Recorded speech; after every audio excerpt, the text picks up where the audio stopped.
All right, here's 12-1, day 2.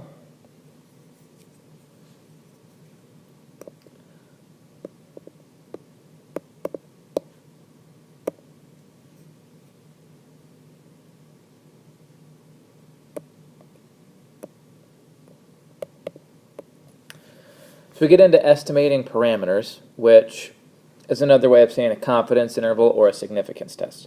And in day 2, we'll just focus on the interval. What you really need from this slide here is to be okay with the difference between b and beta. Both are referring to our slope. We've seen b before, but you should think along these terms that if you see b,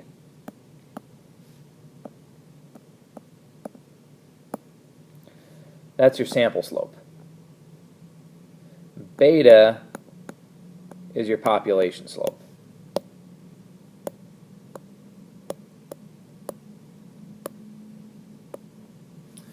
So that's the one that's kind of the subject of a confidence interval or a significance test, but for today just an interval, that we don't know exactly what that is, but we're trying to kind of give a range of values that we think it could be from the sample that we took. The actual sample slope that we would get from like Minitab or the calculator, we would call that b, like just as the calculator does. It refers to it as b. So there's kind of a combination of information that you could get. You might get some where you have to go to your calculator, okay, enter the data and go stat calc 8. But Minitab will also be a factor. I'm going to go through, this is just the whole thing, and I'll tell you this right now.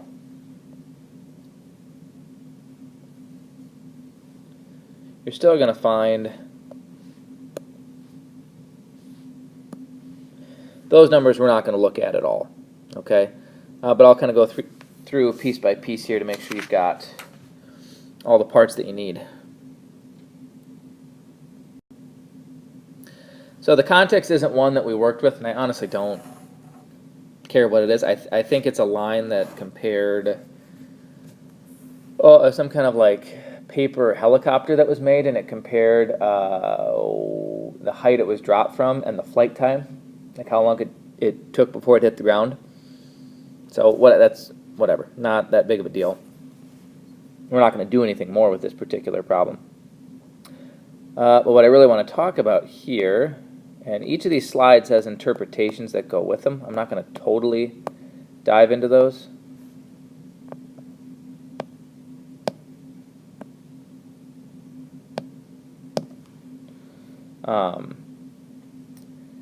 That number right there is the y-intercept, and that number is the slope. Okay, that should hopefully be familiar because that's a review from chapter 3. This is all the same layout in terms of Minitab that we saw in chapter 3. So this is just reiterating that number there, right next to the drop height, that one is the slope. Okay, so if you got Minitab, you should be thinking that technically you don't really need to go use the calculator for anything. You're going to have everything you need right there. It's kind of it can be a blessing, it can be a curse. If you don't know how to read Minitab, it's terrible because it just looks like a jumbled mess and you don't know what's what. If you do know what you're looking for, it's amazing. Basically, every measurement that you would ever need to have, it just gives you. And there's your y-intercept, okay? And again, I'm trying to start with what's familiar, and it's got a little interpretation of to what that number means. Sometimes it makes sense, sometimes it doesn't. There's S, right? The average error that we would get if we used our line to make a prediction, okay, down in the bottom left. That was something we covered in chapter 3.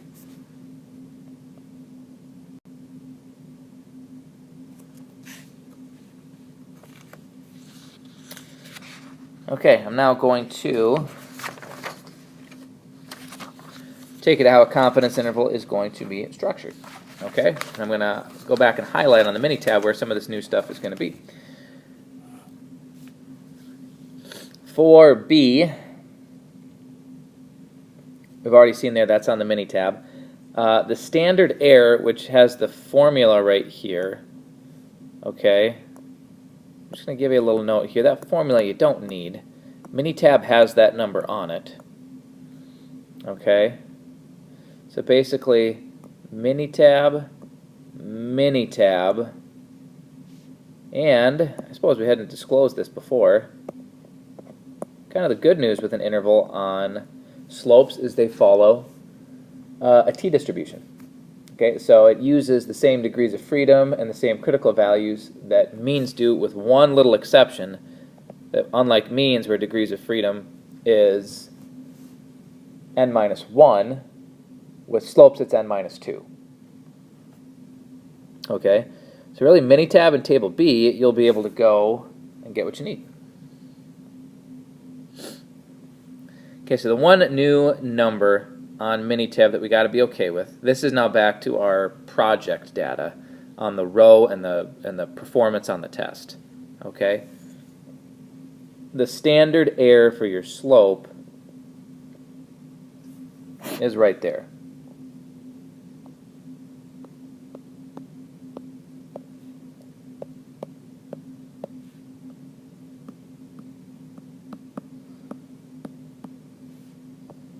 The interpretation is still very similar to what we've seen in the past, that if we took repeated samples,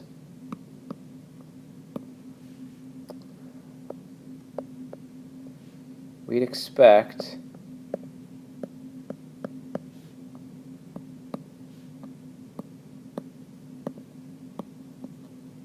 our sample slope to vary by 0.9472. We'll put units on it just so we make sure we have context. Points per row. Okay?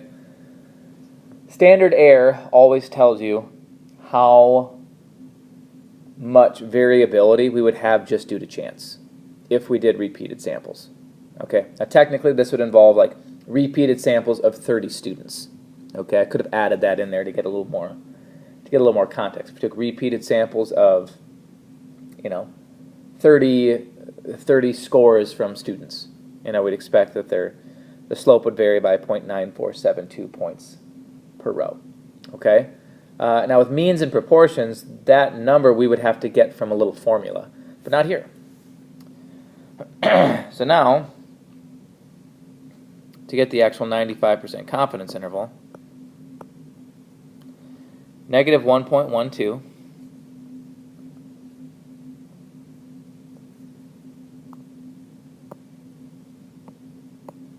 plus or minus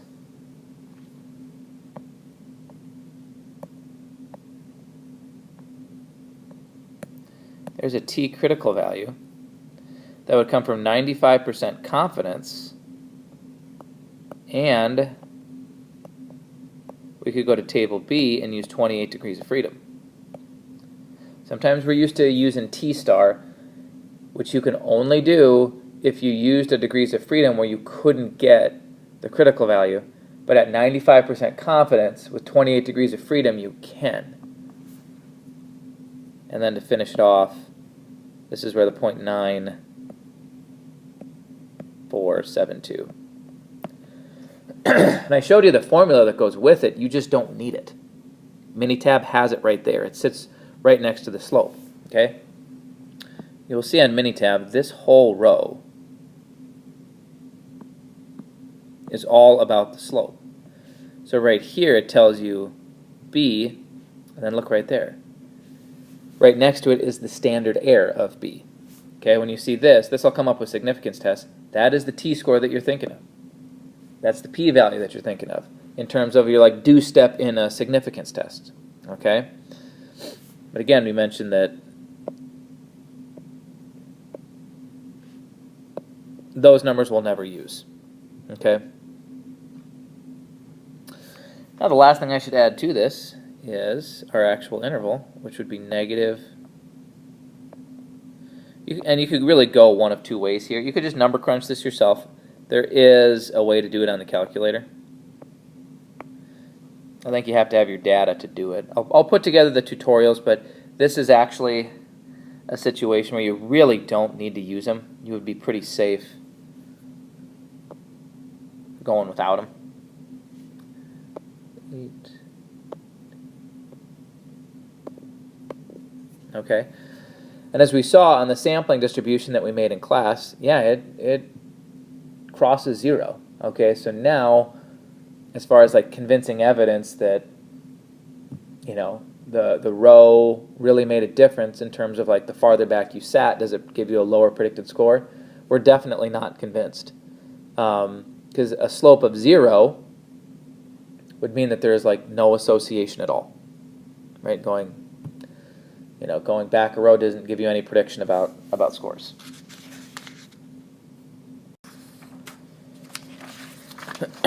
And that is just kind of reiterating what I was just saying. That's kind of like the conclusion. And based on our interval, is there convincing evidence that the seat location affects scores? We would say no, because our interval captured 0. So we do not have any convincing evidence that the row mattered. Which again is enlightening, because if we had kind of left it in terms of what we had talked about in chapter 3, we'd have a weak association of like r equals negative 0.2 with a value of b of negative 1.1. We would have said, yeah, a little. We think it's a weak association, but in general, as you move back, we'd predict your score would drop a little bit.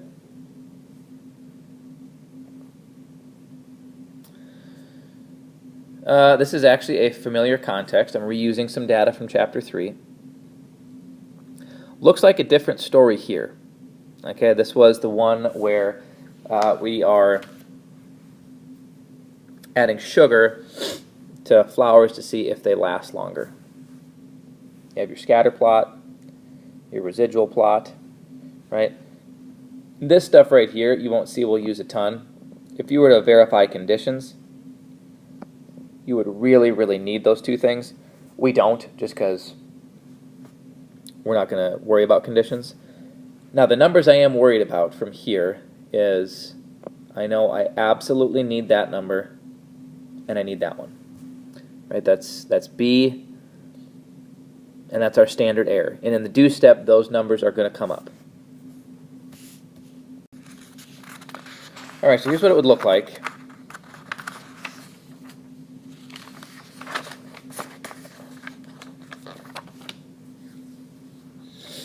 We want to estimate, not mu, not p, beta, the true slope of the regression line that relates flower freshness to the amount of sugar at the 99% confidence level. Okay, look how short the plan step is.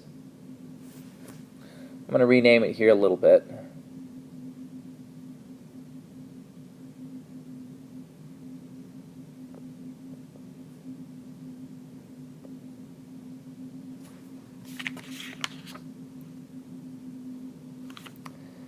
Actually, I'm going to go, I'm just going to add one thing to it. I'm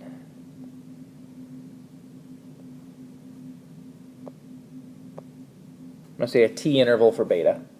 I think it's good there because you could say t interval for a slope, t interval for beta, because means also use t procedures. So I wanted to stay away actually from saying a one sample t interval, because it just makes us think of means. So we need to state that it's a t and then it's an interval, but then let's just tag onto it for a slope or t interval for beta. Okay, so remember the plan step is where we hit conditions, and we agreed with the 5 conditions that they have here that we don't need to do those, but we still have a plan step, because as always in the plan step you have to name the procedure that you're doing. So we still do have to clarify there that, oh yeah, this is going to be a t interval, particularly for a slope. Now I get to the do step. I start with B, which is 15.2. Plus or minus, this might come out of nowhere, 3.169. We know 99% confidence, but don't forget it's a t, so we're always looking at degrees of freedom. Sample size was 12, minus 2 was 10. You could go to table B with 99% confidence and 10 degrees of freedom, and you could get that. That's where you would find 3.169. And then the standard error, that was on our Minitab right next to the slope.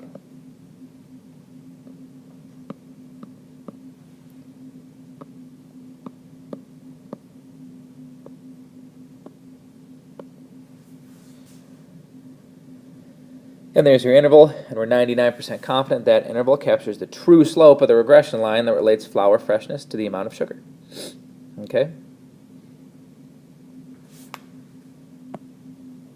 Now I threw in this question because you might, the first thing about you notice is, hey, there's no zero in that interval. Like, this is a good regression line. We could use this to make predictions. Would you feel confident predicting the hours of freshness from 10 tablespoons? I hope not, because just because zero's not in the interval, and we're convinced that there's an association here, and we could use the line to predict flower freshness from sugar. Still, make sure you don't extrapolate. Our data went all the way up to 3 tablespoons.